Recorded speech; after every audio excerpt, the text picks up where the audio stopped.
Here I've got a selection of angles to measure. Where an angle is a measurement of turn. So what's the angle between this horizontal line and this sort of diagonal line here? I grab my protractor, and I like to use a 360 degree protractor because it makes it easier for me to measure angles that are greater than 180 degrees. I get my target and I place it at the point there where the angle's made. And I want the 0 to line up with the line. In this case, I'm going for the horizontal line, and then I'm going to measure the angle starting here. Just make my target line up. There we go. I'm going to start here at 0 and then open up the angle so it goes 10, 20, 30, 40, 50. And you can see here that this angle falls on 60 degrees. So I'm going to label that as 60 degrees. This one looks about the same size. It's less than 90 degrees. That's a good tip for you. Compare it with a right angle. It's less than 90 degrees, but it's opening the other way, this angle, this measurement of turn. So if I put my protractor with the target on there, my 0's over here. So if I try to measure it from there, it might give me an answer, look at that, of 120 degrees. But I've already said that that's less than 90. So what I need to do is turn my protractor round so that the 0 follows this horizontal line here. So it's exactly the same method, but I need to make sure that the angle starts at 0 and then gets larger from 0. So if I just line that up, there we go. There's 0, 10, 20, 30, using the inside scale, 40, 50, and there it is, it's 60 degrees.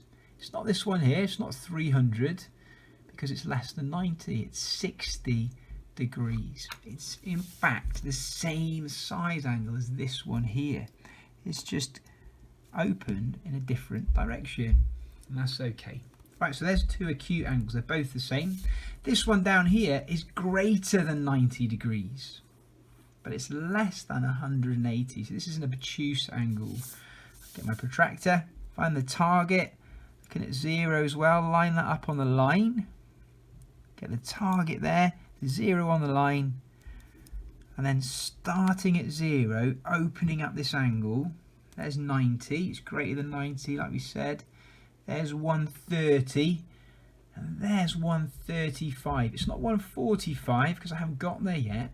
I've started at 0, gone round to 90, keep going. There's 130, so there, 135. It's exactly halfway between 130 and 140 degrees. So let's label that 135 degrees. One more. This angle here is greater than 180, so it's a reflex angle, and this is where the protractor, a full 360 degree protractor, is really useful. So I'm going to start at 0, I'm going all the way around to 180, so I'm at that point and I can keep going using this protractor. I'm on the outside scale, and I'm all the way down here, so it's 300 degrees, not 60. It's clearly greater than 180.